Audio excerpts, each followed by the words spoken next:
Welcome back. Hey, it's 2025 now, so welcome to a new year.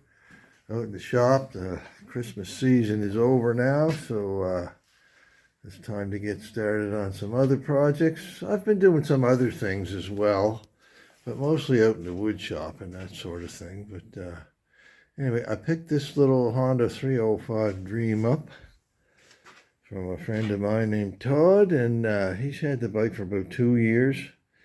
Another buddy of mine and I went out to his place, I think in the spring of last year, and we tried to help him get the bike running. Like, we set the points and cleaned them all up and set the gap and the ignition timing, checked the valve lash and everything. But anyway, the bike would start and it would roar to life for about 3 seconds and then just die. So I don't really know what was going on, but Todd did have the carburetor off the bike, so I think that might be the first thing I check on it. Anyway, the purpose of me bringing this bike out here is not to do a whole lot of work to it. I just want to get it running for him so we can get it out this year and get some good, happy use out of it. Okay, I've been out here tinkering with this for a few hours this afternoon. Anyway, I put the battery in and wasn't too much problems there. A couple of little things I had to change around here and there. But anyway, just basically the biggest thing was to tighten up that engine mount bolt where the ground from the battery connects. And after I did that, I had my lights and ignition system power and all that sort of thing. Anyway, following that, I had to do something with that side stand. That's a side stand that Todd took off a Bentley. They're very similar, apparently. All I had to do to make that work was just grind away a little tiny bit at the lug where it mounts to the frame.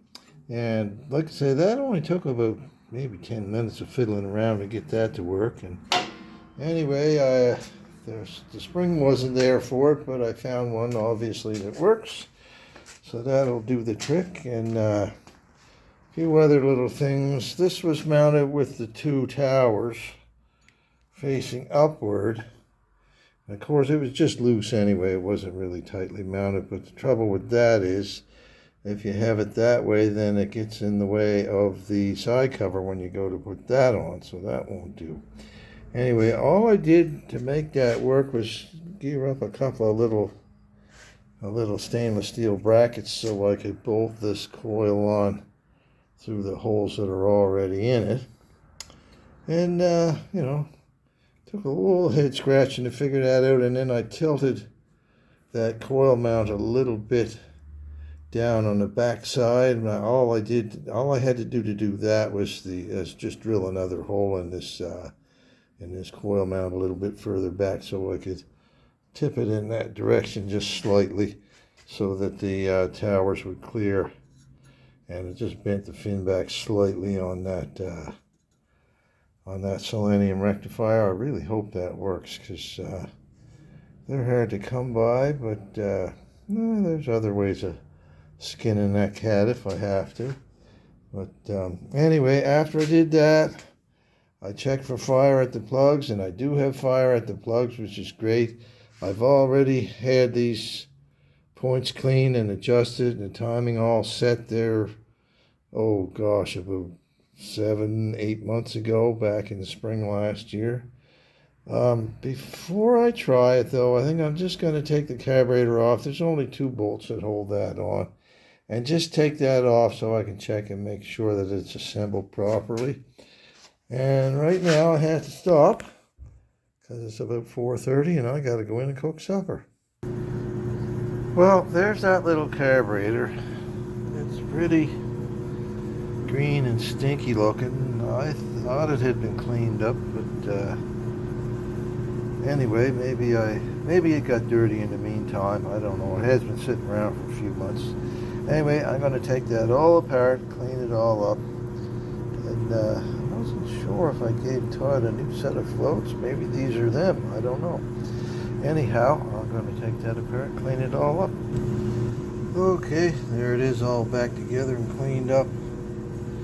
I don't know where all that old goo and gook came from that was in it. It must have been just from sitting around, because I'm pretty sure those were a new set of floats that were put in, but they were all stained up and stuff. So yeah, that's kind of weird. But anyhow, I'll pop the float bowl back on there and put the adjuster screws back in and get it back on the bike. I did find one little problem with the float level. It was floats were way too high. That would give you a low fuel level in the bowl. So when you're doing this, you should kind of tip the carburetor as close to being on its side as you can. Just make sure you don't lose that little pin that holds the float in place, because then your floats will fall right off. But I don't know if you can see it or not, but way in there under the tang on that float, you'll see the little tip of that float needle. It should just touch the tip of the float needle. There's a little tiny spring inside that needle, so that if you turn them upright, well, the weight of the floats is enough to compress the spring all the way, so you get a false reading on your float level, right? So like I said, just make sure that that tab is just touching the needle, and then do your float height. So now that's all set to go back together. I'll just push that little pin through here to make sure it's in the middle of those two support posts. These are such nice little carburetors to work on. There's the bowl, it's all cleaned up. Just to keep it that way, put a little spray of rust check in there. Make sure that doesn't corrode. And I'll put that right on the top like that. Again, I keep saying this stuff about not forcing things. If it doesn't go in, stop, find out why. And then that little hairpin spring just goes right up like that, holds that in place. It's a little bit bent. Maybe you could take it off and straighten it out like this one. So I'm going to take that off anyway, straighten that out. I'll show you what I get when I'm done. I'll just put it on pause for a second. Okay, that spring was a little mutilated, but I got it fairly straight there now. So anyway, there are little holes that it goes in on the side of the carburetor and the body right there. Once you got them in the holes, that should just snap up there just like that.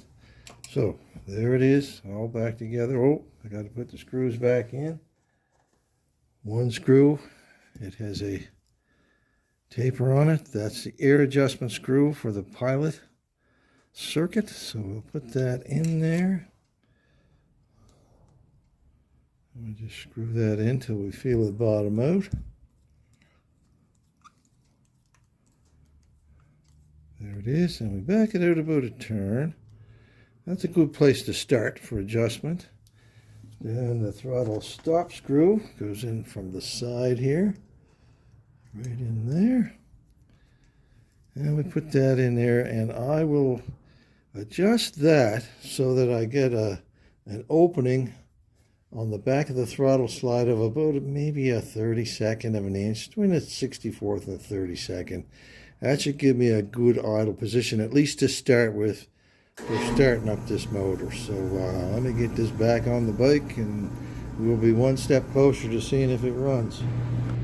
Well, curiouser and curiouser, like Lewis Carroll said. When I started mounting this carburetor, I noticed that that throttle slide was up at about a half throttle position and just would not go any lower. Now it's nearly down there, but I have some adjustment left on the throttle cable here. But the biggest problem of all was up here at the handlebar. Well, these aren't the right handlebars. They're some kind of mini apes, but they are made for these, obviously, with that slot in them and everything. They are made for these bikes. So anyway, what happened is this anchor point right here that I'm pushing up and down on right now was put in backwards so that the cable couldn't sit properly in it. It was sitting outside of it instead of in it. So that got me a whole lot more emotion. I've got a little grease in the slot there now, and I'm just going to try to get that back together, and maybe I'll be able to get an operational throttle out of this. Okay, right now I'm just replacing these two spark suppressor caps that were on there. They're 5,000 ohms resistance. This bike doesn't need that. It's just ordinary points and coils. It just needs a standard straight through, no resistor caps, so I'll be putting those on there. And then we're just about there. All I need to do is put some oil in the engine, and we'll be able to try it and see if it'll run. Anyway, I just wanted to show you that nice fat blue spark that this thing's got.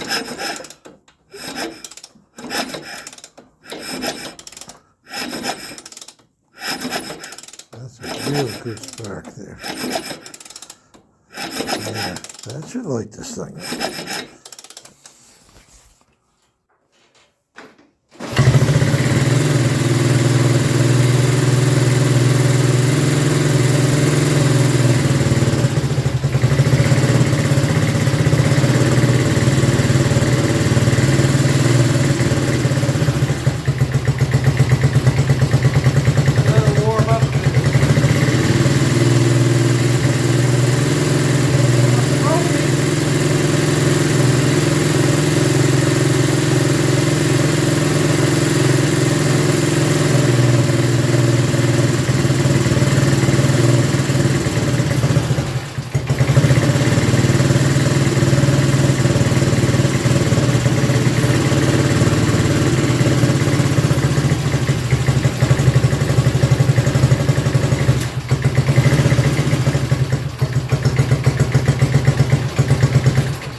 Well, it's going to take a little more fiddling, but at least I'm getting some life out of it now anyway.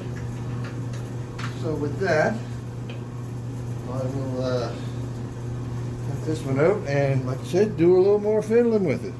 Obviously it's not quite there yet, but it's getting awful close. Well, that's a little better, but I can't get it to idle down, so obviously I'm going to have to play with that throttle cable a little more so I can get an idle. But it's running, and it's running on good cylinders. Okay, I think I'm going to call that it for this little video. I don't like to get too long-winded. People get bored with it. So anyway, I do, as you can see, have the carburetor off again. I'm adjusting some cables and all that sort of thing. And also, as you can see, I got another set of handlebars on there now. But anyway, all that stuff is fodder for the next video. So in the meantime, thanks for watching. Be good to each other. And we'll see you next time. Thanks. Bye.